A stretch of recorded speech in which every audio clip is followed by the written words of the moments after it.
ప్రస్తుతం మనతో పాటు సీనియర్ జర్నలిస్ట్ దాము బాలాజీ ఉన్నారు. ఆయనతో మాట్లాడదాం. నమస్తే సార్.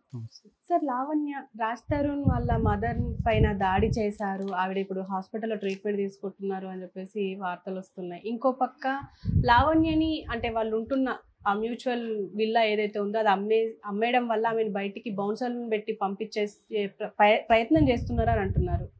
ఎలా చూడొచ్చు అంటారు సార్? అంటే ఈ దాడిని ఎలా చూడొచ్చు అంటారు? ఫస్ట్ ఆఫ్ ఆల్ అంటే గత ఒక నెల నుంచి మళ్ళీ రివైవ్ అయింది వీళ్ళిద్దరు కూడా. దానికి ప్రధాన కారణం ఏంటంటే అక్కడ కోకాపేటలో పుప్పాలగూడ దగ్గర ఒక విల్లా గొడవ అనమాట. ఇది యాక్చువల్గా వీళ్ళిద్దరూ 11 సంవత్సరాల పాటు లివ్ ఇన్ రిలేషన్షిప్లో ఉన్నారు, పెళ్లి చేసుకోలేదు అనేది మనకు వస్తున్న సమాచారం. బట్ ఆ అమ్మాయి నాకు పెళ్ళి అయింది అంటుంది, కానీ దానికి సంబంధించిన ఆధారాలు అయితే అమ్మాయి ఏం బయట పెట్టలేదు.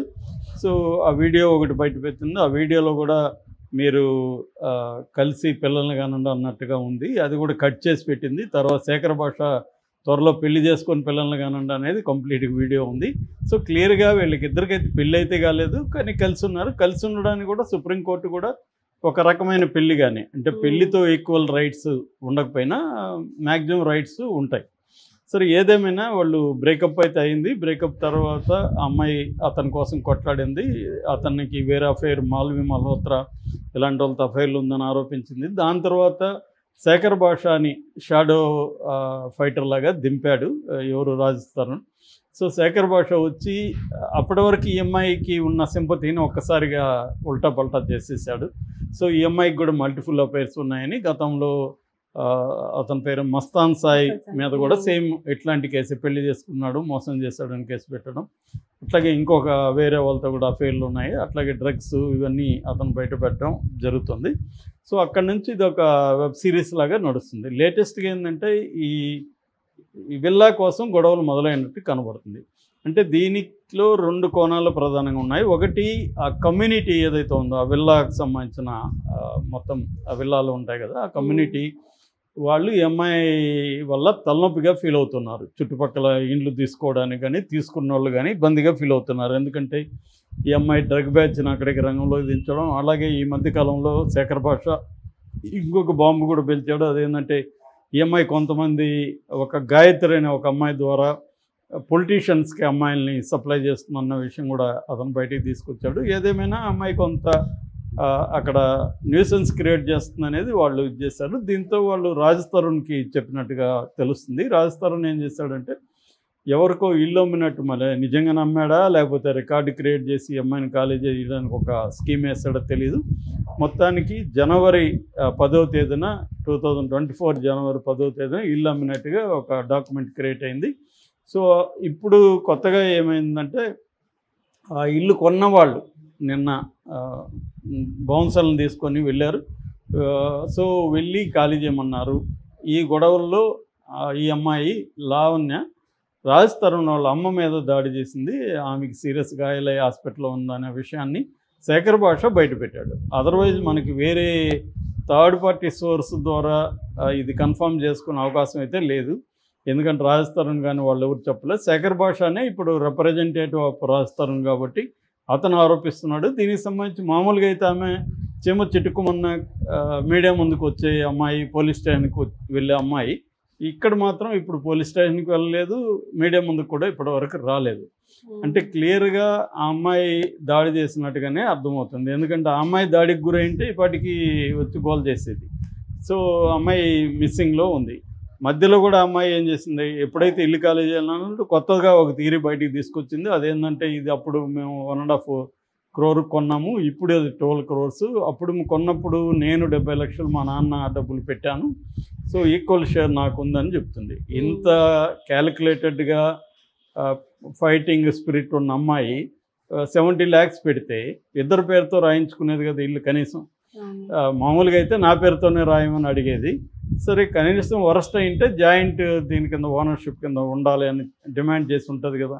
మరి ఎందుకు రాజ్ తరుణ్ పేరు మీద ఇల్లుంది అంటేనే ఇక్కడ సంథింగ్ ఇది రాంగ్ అనేది అర్థమవుతుంది.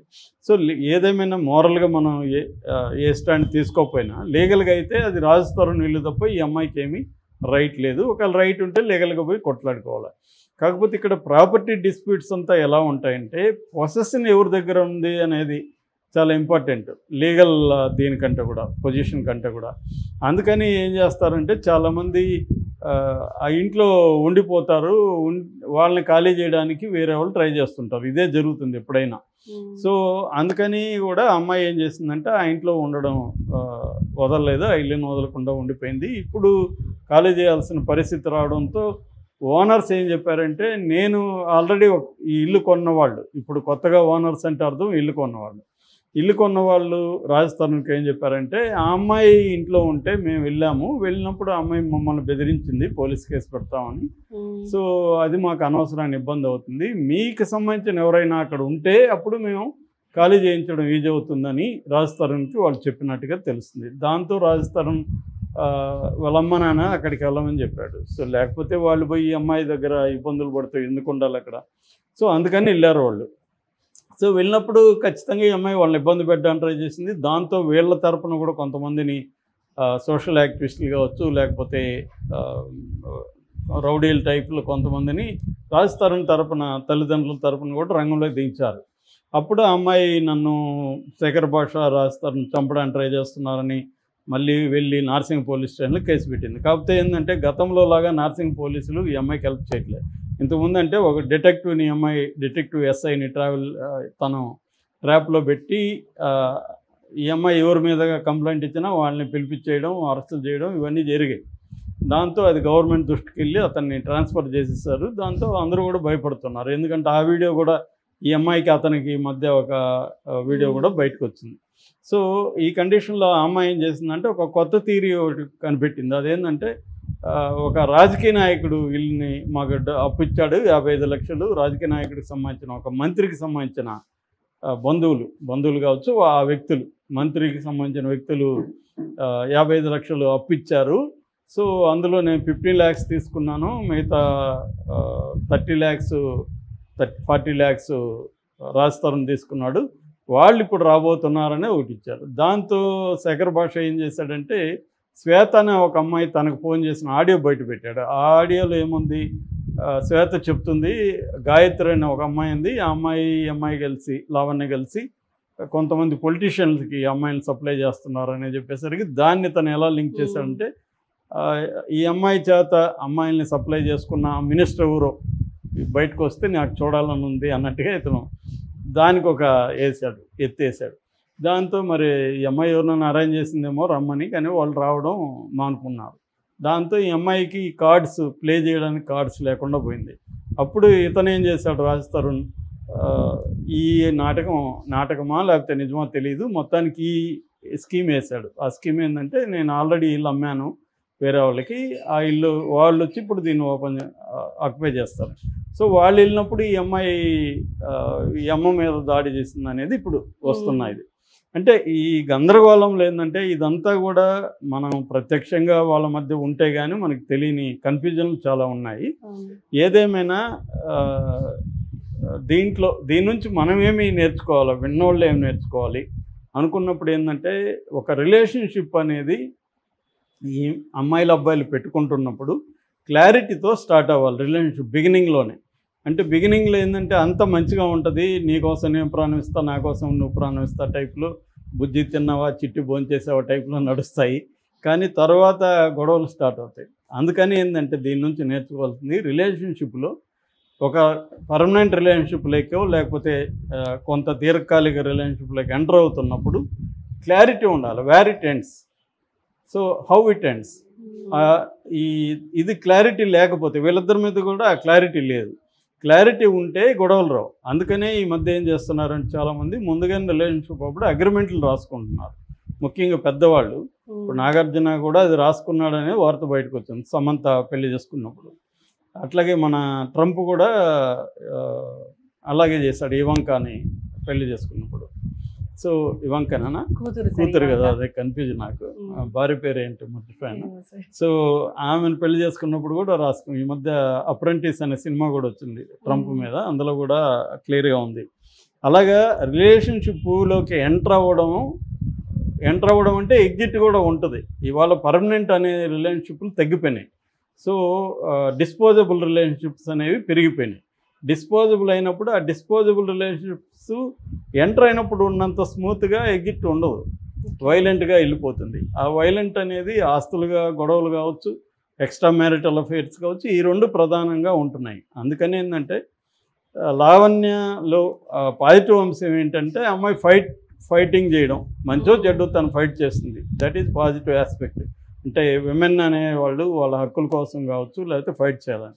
నెగిటివ్ టీచర్ కూడా లావణ్య. నెగిటివ్ టీచర్ అంటే ఎలా ఉండకూడదు అంటే ఇంత అగుడయ్యి, ఇంత మందితో అఫైర్లు మెయింటైన్ చేసి, డ్రగ్స్ చేసి, జైలుకి వెళ్ళి ఏం సాధిస్తుంది ఫైనల్గా అన్న దగ్గర నెగిటివ్ టీచర్ కూడా అమ్మాయి, చాలామంది అమ్మాయిలకి.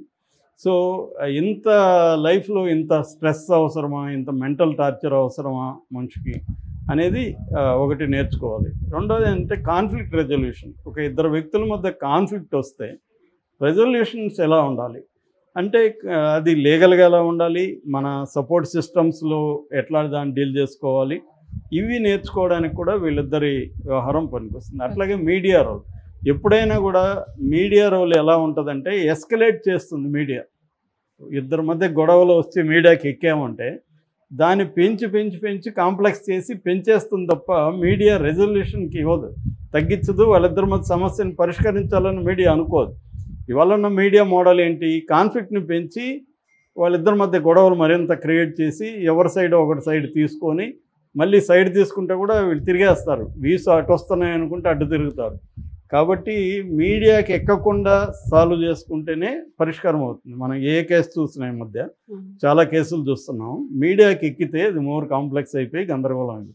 ఫస్ట్లో మజా బాగానే ఉంటుంది, అందరూ గుర్తుపడుతుంటారు, మనకి ఇది అవుతుంది. కానీ రాను రాను టార్చర్ మొదలవుతుంది. అందుకని మీడియా రోల్ ఏంటి, వ్యక్తుల సంబంధాలు ఎలా ఉండాలి, లీగల్ ఆస్పెక్ట్స్, అమ్మాయిలైనా అబ్బాయిలైనా అఫైర్లలోకి సంబంధాల్లోకి ఎంటర్ అయినప్పుడు లా తెలుసుకోవాలి. మనం ఏదో రొమాంటిక్గా ఫీల్ అయిపోయి వెళ్ళిపోకుండా చట్టం ఏం చెప్తుంది, రిలేషన్షిప్లో రేపు ఈ అమ్మాయి నా మీద కేసు ఎలాగ పెట్టచ్చు, నేను ఎట్లా ఇరుక్కోవచ్చు. కోర్టు సినిమా అదే కదా చెప్పింది. అమ్మాయి